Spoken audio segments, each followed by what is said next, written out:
This is Office Hours with SIU System President Dan Mahony, a monthly podcast that explores what's happening in and around American higher education. And now your host, SIU System President Dan Mahony. Thank you for joining us today for Office Hours. I'm your host, SIU System President Dan Mahony. In this podcast, we're exploring what's going on in the world of higher education, including some of the major issues and challenges. It's May, so that means it's commencement season on university campuses. Helping students get to the point where they graduate is the primary reason we work in higher education. But commencement is not simply the culmination of their educational journey. It also marks the start of a new beginning that can be very exciting, but also overwhelming for many of them. The big questions for many graduates is what will come next and am I ready for it? We caught up with a few students on campus in their caps and gowns right before they graduated to give you an idea of what our students are feeling.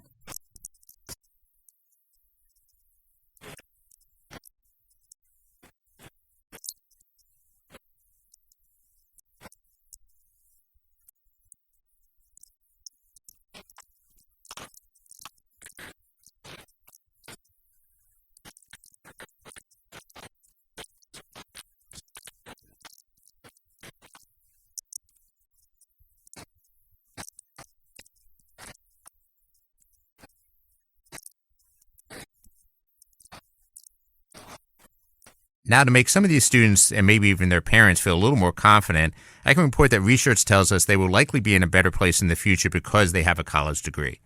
The benefits of a college degree are numerous, usually results in higher incomes, better quality of life, and actually more happiness. However, it's not always clear sometimes at this moment what exactly that better future will look like for them. So we thought it'd be interesting to talk with a few of our alumni from across the SIU system who've had interesting and very successful careers. We asked them to reflect on where they were at when they were in the same position as our graduating students and what advice they would provide to our newest graduates.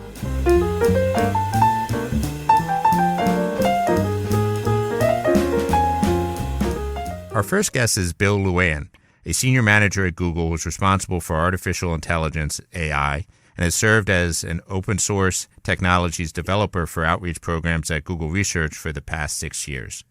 Prior to this role, Bill was the regional lead at the developer relations team at Google, responsible for managing developer outreach and developer community programs for 10 years. Bill graduated from SIU Edwardsville with a bachelor's in engineering in 1984 and a master's in 1985.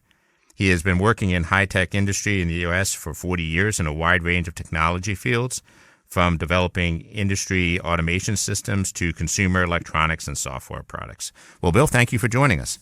Thank you very much, President Mahony, and I really appreciate the opportunity to have a chance to chat. Well, we appreciate you being here. So now, as you think back to when you finished your undergraduate degree, what were your plans at the time and how did that change over time? At the time of my graduation, I actually didn't have a good concrete plan per se, other than just saying I wish I just continued to work or find a job work could leverage my major. In terms of which company, which industry, I didn't quite have a good, clear vision, if you will. The most important part, I think, is I have no idea how much impact the computer technologies, especially the microcomputers or the PCs, have impacted on the industry since then.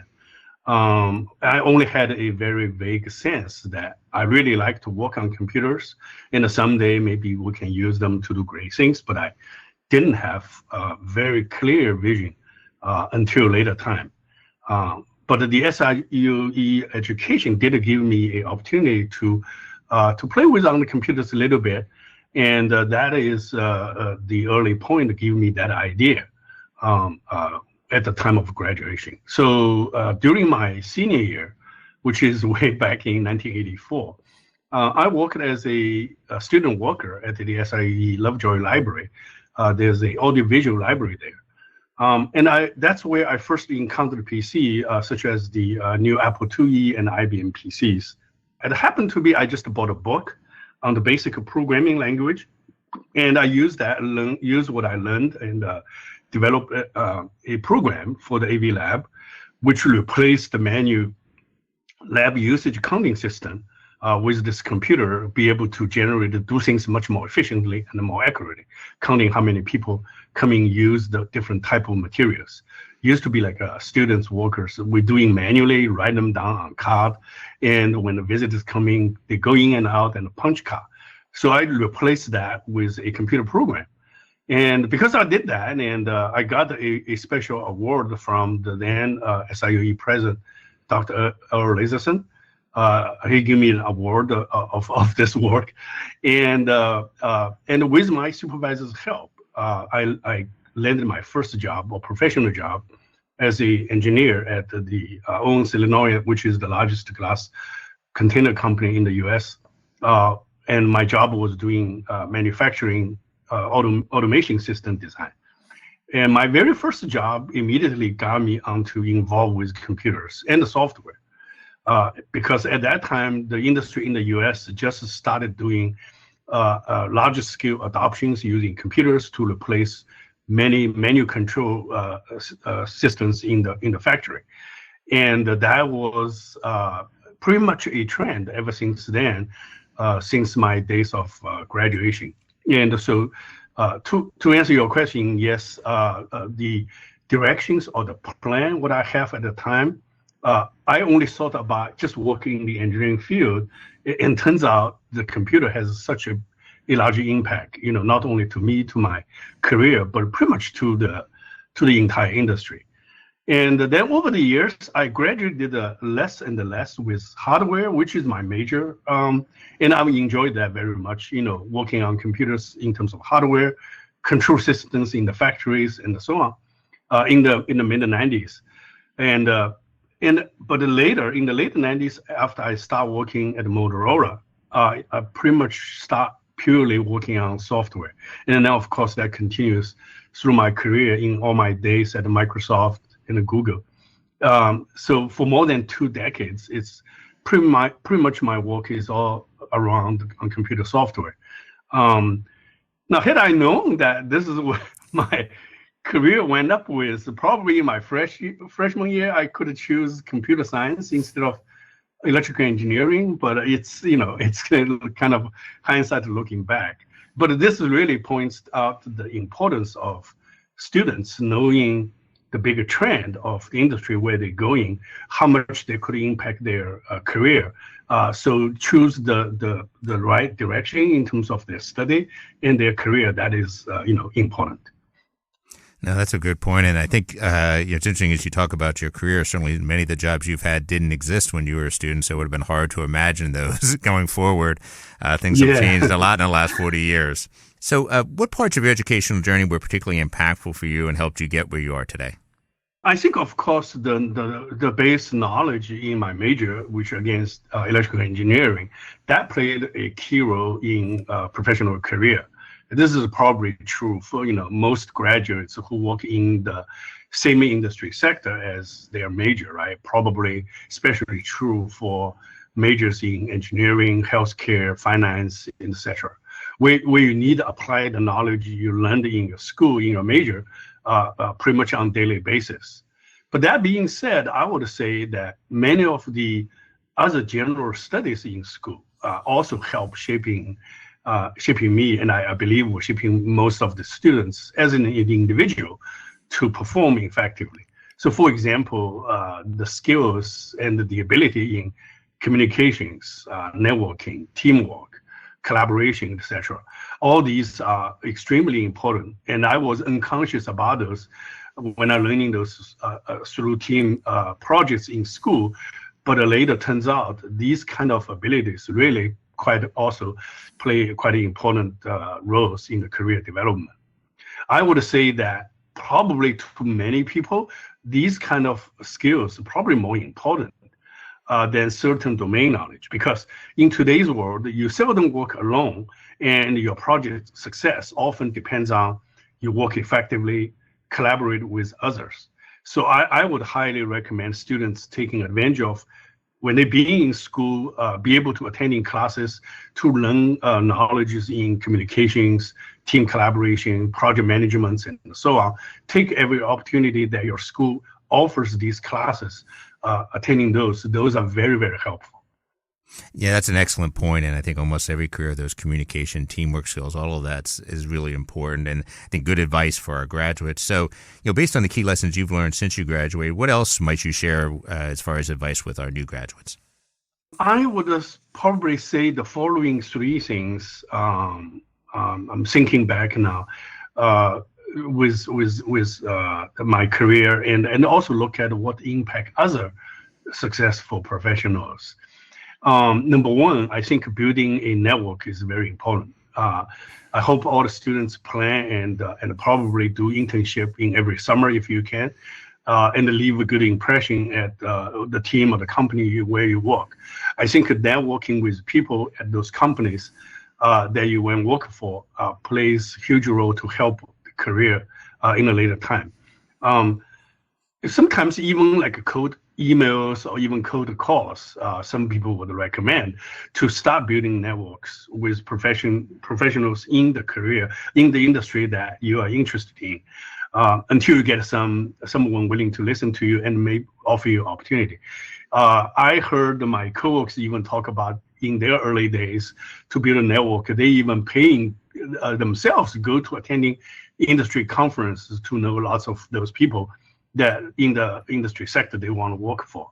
And all that would help them building a network with professionals that in the field they are interested. And I heard many people talk about the importance of building network, and I believe, this has also helped me very, very significantly through my career. Every time I have a new job, a lot of times recommended by former colleagues, former boss, supervisors, and so on. That really open doors for people. So that's number one. The second part, second part of recommendation I would give to graduates is the following. It actually relates to what I just said earlier, in terms of building the capabilities, skills beyond just your major. View every role as a stepping stone, getting closer to your goal. If you have where you want to be, you have clearly that vision in mind. For young students, job hopping is okay. Change as much as you can to develop a new skill set. Every job you take further build your own story, your career. So make sure that along the way you build this story for yourself that you can articulate it.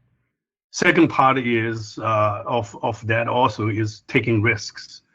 It says a lot about people willing to what we call during going out of comfort zone. I remember during my days at Microsoft, we had a special training was asking us to do things every day, doing one thing you feel is uncomfortable. It forces you to kind of learn new skills or talking to people, knowing new things and knowing new people. If you're feeling nervous or uncomfortable about an opportunity, it's actually usually means it's worthwhile for you to actually see through because you'll be able to learn something. Asking questions along the way, but maintain a solution-oriented mindset, all that help you be able to see through things. Also, try to reach out mentors, good managers in your early career after you graduate, because these guidance from those people with experiences help you give you a head start. Be able to take actions in the job for you. And lastly, just again to what I said earlier, be able to help yourself building skill sets more than just the domain knowledge in your major or what you learned. For example, being a good person, meaning being responsible, trustworthy, always fulfill your promise in the projects. If your team member asks you to do something, if you said you will do it, for example, make sure you complete it and on schedule, on time, and getting feedback and so on. Building this trustworthy in professional life is very important. And also, of course, be kind and have empathy, because in a lot of situations, you will meet the people who will seek out help from you, and you want to reach out because you never know, someday you may need to return that favor from the others, right? And so being like that at work, it goes much further than a lot of people realize. So being a graduate at the early part of your career paying attention to these things will help you. Basically, it's kind of you building a brand for yourself. And that brand, that trustworthiness you build for yourself, it paves a long way to help in the career development, help you open the doors in many opportunities. So again, be dependable, be a good human, be a good teammate, always play collaborative roles, and that helps a lot. So that's pretty much, I would say, what I have learned the most impactful in terms of career development after graduate. Well, that's great advice. And we thank you, Bill, for joining us today. I appreciate you taking the time to give this advice to our students. Thank you very much, President Mahony. I appreciate the opportunity. And let me say best of luck and best wishes to all graduates at the SIUE. And I hope you are a success, have best promises, because you're the future of the world. And have fun and go out making a better world.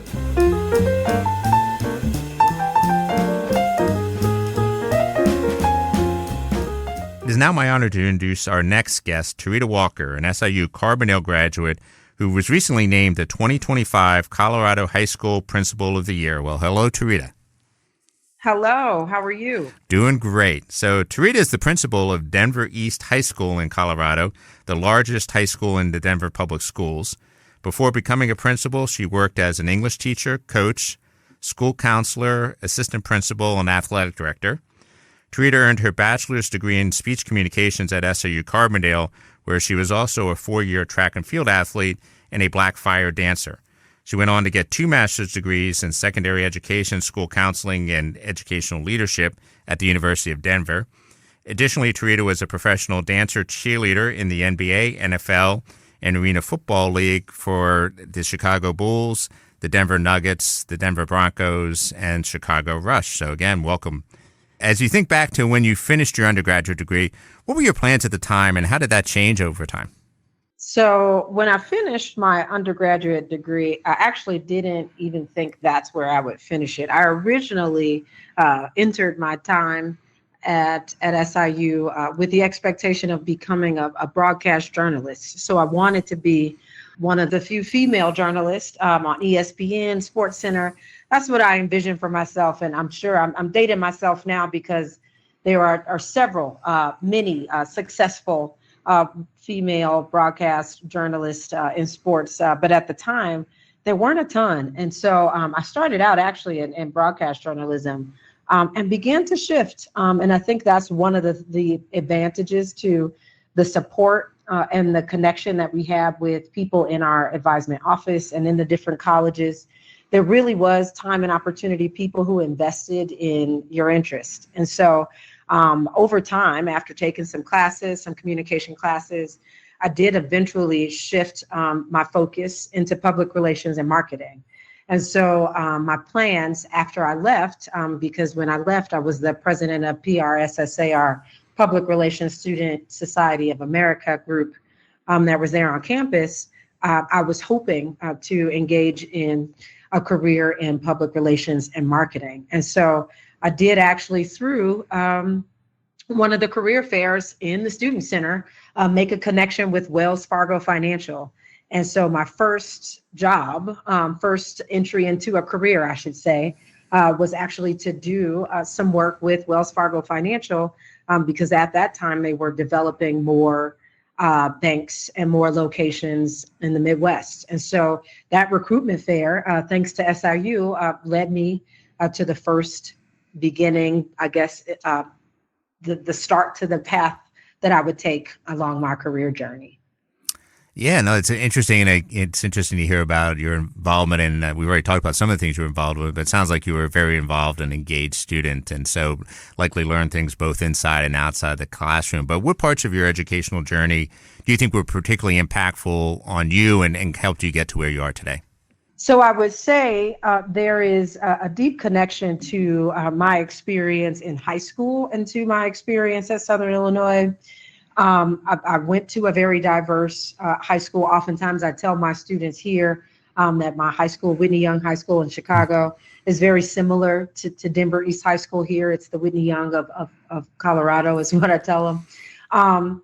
But because of that experience, I really had an interest in being able to broaden my horizons, to create as many opportunities for myself, to begin to expand my awareness of the things and the people around me. And so my educational journey continued to have a high level of impact because of the connections that I was able to make on campus with people from different countries, obviously other people from Chicago. But then I learned so much about people from Memphis and what the St. Louis Arch, what that experience was. And, Southern Illinois is so close to so many things, that the opportunity to travel with my teammates on the track and field team, but also the opportunities to travel and engage with our public relations society, the impact that it had on my interest in travel, in learning and meeting people so that I could continue to be a forever learner. I think that is something that I don't know that everybody can say that about their experience in college. So for it to be an extension of what I think was started for me at my high school, and for me to feel like it was just another stepping stone into knowing and believing how important travel is to this date. It's the travel bug has bit my daughter now. So we take an annual trip. And so we make sure we engage in some type of educational experience when we take those trips, because I would love for that experience that I had to be one that hers will mirror as well. That's interesting. Yeah, I think my wife can relate to you with the travel bug. She loves to go and see the rest of the world, and it's impacted our kids quite a bit as well. Tell me a little bit how you transitioned from your initial job to where you are today in education and leading a school. So I would say, and this is something that I hope any students who will listen to this podcast will receive and hear, because my track and field coach in high school was actually a Saluki. So, we had several conversations, and he did his best. Roger Lewis, I believe he was the class of 19. He'll kill me if he knows I got this wrong, but I think like the class of 1985, maybe. And so he shared a lot of things with me. And one of the things that he shared with me is make sure that you are thoughtful and don't hold yourself to believing that there is only one path that you can take. And so making the connections to the things that you maybe are good at, or the things that you want to accomplish, so that you have several things where you can find success. And so while my career did start in public relations, and while there was some interest in kind of the corporate America side of things, I really felt like there was an impact that I wanted to make in a different way. And so I shifted and decided to go to graduate school. And in the midst of making that decision, because I didn't want to live in my parents' house for the rest of my life, I said, you know what, I need to have a job and I need to do something. And so somebody directed me, because of their awareness of my experience with being a dance teacher. They said, maybe you should consider being a substitute teacher just in the midst of kind of finalizing your decision for graduate school. And I absolutely loved it. And it shifted my interests, because I was thinking about business school. And so I then decided to get my master's degree in secondary education. And so I became an English teacher. And so my first experiences in education were actually back in my alma mater, Beasley Academic Center in Chicago. And that experience was transformative because you really get a chance to see what it looks like on the other side of your school experience. And some of my teachers who were there before when I was a student were still there when I went back to be an educator. And so I was able to continue to advance my career in education. And because of my experience as a Black fire dancer at Southern Illinois, I wanted to continue to kind of have a piece of passion work that I did. And a friend of mine suggested auditioning for the Chicago Levables, for the dance team for the Chicago Bulls. And we all know Chicago people love their Chicago Bulls. And so I was fortunate enough to try out and audition for that team, and spent 3 years as a member of that team. And so throughout my time, when I did move to Denver, then I did transfer to the NBA and dance for the Nuggets. And then you learn very quickly in Denver that Denver, Colorado's team at that time for sure was the Denver Broncos. And so you have to have that experience as a professional cheerleader and dancer. And so that is where I ended my career as a dancer and cheerleader with the Broncos in 2009. Sounds great. Well, I think you've talked a little bit about this already, but what other advice might you give to our new graduates based on your experiences?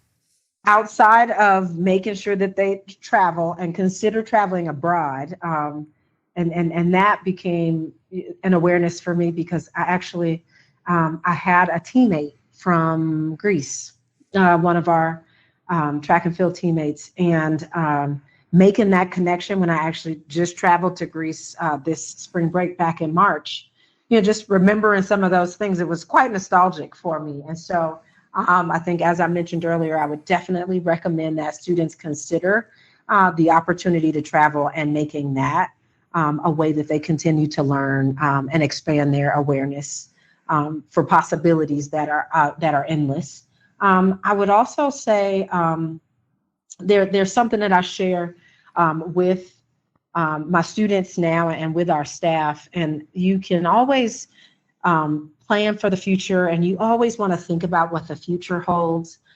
But oftentimes there are some people who will think so much about the future that they forget to enjoy the present. And so, one of the things that I definitely did in a moment of time where I sometimes will stop and look back at the pictures from track meet, to look back at the pictures in the dorms, you see those things and you just remember the times that I just had a great experience. And so I can share those things with my daughter, but it also is a great segue into really important and impactful conversations with my students. I have a memory book from Southern Illinois, and many of the memories from there, maybe not the Halloween memories, but many of the memories from my experiences at SIU, I'm able to share with them. And some of them kind of hit close to home because we actually had Chancellor Lane in the building when he and some students were visiting Colorado.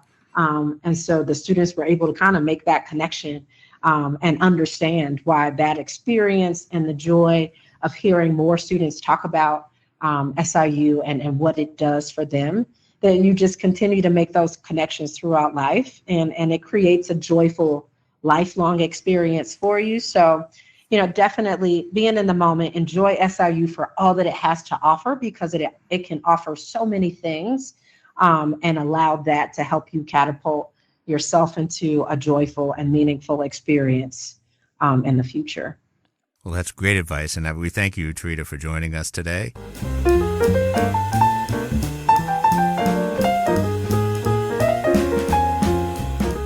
I would now like to introduce Dr. Kevin Simon, a 2015 graduate of the SIU School of Medicine in Springfield. Dr. Simon is an esteemed psychiatrist, scientist, and public health leader. He is the inaugural Chief Behavioral Health Officer for the City of Boston, a pediatric addiction medicine psychiatrist at Boston Children's Hospital, and assistant professor of psychiatry at Harvard Medical School. So thank you for joining us, Dr. Simon. Thank you for having me. As you think back to when you finished your undergraduate degree, what were your plans at the time, and how did that change over time? Yeah, so by the time I became a senior, I fully recognized that I wanted to go to medical school. And the type of student I was certainly was kind of meddling. And so I realized I needed to participate in a post-baccalaureate program. And so, doing some research, ended up interviewing for med prep, which meant that I had to fly to Carbondale, and being from New York, flew to St. Louis, and then took a propeller plane. That was my first time on a propeller plane, but really liked the campus and really liked the program because it was small. There were 20-something students who could take that time to kind of focus on building their academic skills and credentials to be able to apply it to medical school. So as a senior graduating from Morgan State University, which is in Baltimore, I knew that I was coming to SIU to participate in med prep. So when you went to med school, did you really know what type of doctor you wanted to be or what your specialty you wanted, and how did that kind of evolve as you were a student here at SIU Medicine? Yeah, so I did not know specifically what kind of specialty I wanted to go into, didn't have any my parents aren't physicians, and so I came in pretty much pluripotent, open to all of the fields. And during third year, we rotate through all the primary specialties: general surgery, internal medicine, family medicine, pediatrics, OB-GYN, and psychiatry. And I liked all the fields, but the one that most resonated with me was psychiatry. In part, it required you to really think about what we say is social determinants of mental health. So a person's education, their background, family dynamics, access to transportation. And in undergrad, I majored in both biology and sociology. And so psychiatry seemed to fit a blend of those two things. And it is true that in most fields, there's some emotional component. And a lot of the fields that exist, people oftentimes, when there's a psychiatric presentation, other docs may be uncomfortable, and so I like also being that kind of consultant liaison. So I came to realize I like psychiatry, and that's what I'm doing. So you've done a lot, obviously, in the last 10 years. What parts of your educational journey were particularly impactful for you and helped you get where you are today? Yeah, so in terms of the career trajectory, so I referenced med prep, SIU School of Medicine. I did my adult psychiatry residency at Morehouse School of Medicine in Grady, which is in Atlanta, and then did child psychiatry and addiction medicine at Boston Children's Hospital. In reference to educational time frame, that was really important. Interesting enough, I'd actually say it was medical school and med prep, because that's a time where I got to focus and somewhat be selfish, but intentionally selfish for a good cause.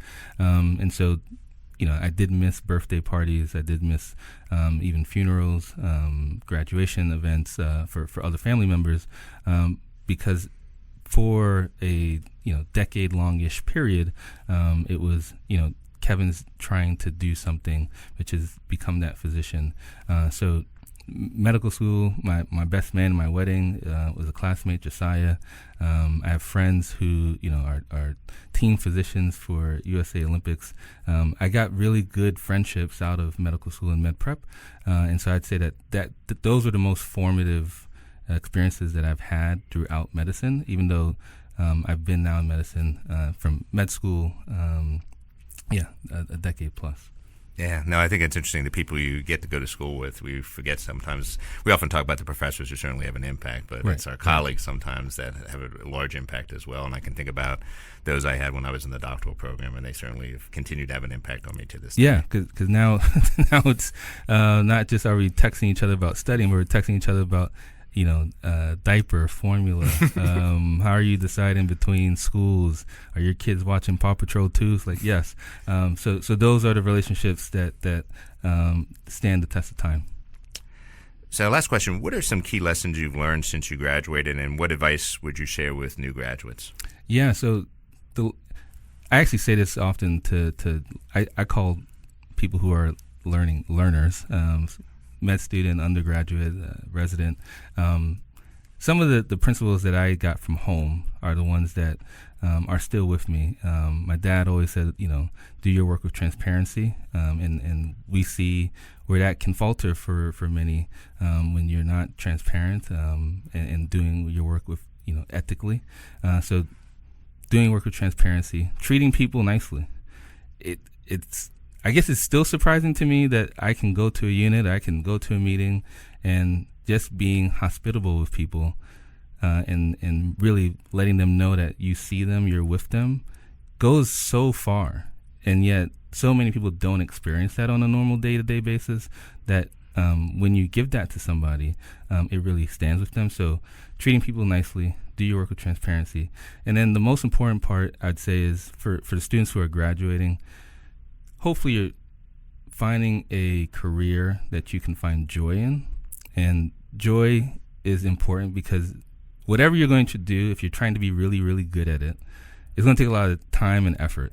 And it takes effort for me, it takes effort to, yes, go to the hospital daily or read the next paper or write the next paper. And you don't actually always want to do those things. But if you can do them, and you happen to find joy in elements of your work, it doesn't always have to actually feel like work. and it can feel like play. And so being a child psychiatrist, I tend to think about play pretty often. But those of us who can find joy and kind of freedom in the responsibility or the career that we have, we're the ones who are able to kind of sustain without feeling the elements of like burnout. So finding joy in what you're going to pursue can help mitigate burnout. It definitely can help you be better at what you're doing, be creative in what you're doing. So those would be the three things: finding joy, doing your work with transparency, and really treating people nicely. Yeah, I think that part about finding joy is really critical. People often ask me why I do what I do, and it's because I find joy in this. They might not find it, but they find it in some what they do. But I think that's an important thing, a good piece of advice for our graduates. Yeah, no, I appreciate being here. Yeah, well, thank you, Dr. Simon, for being with us today, and appreciate everything you're doing, and good luck on the rest of your career.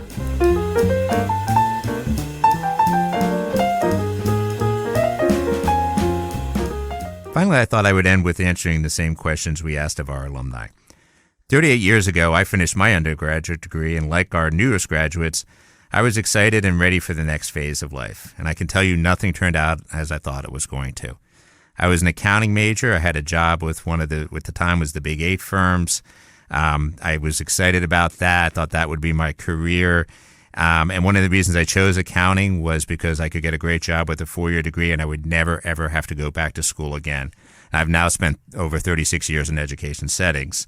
And that was not my last change. I decided after leaving accounting, I spent some time substitute teaching and coaching, a little bit like Terita.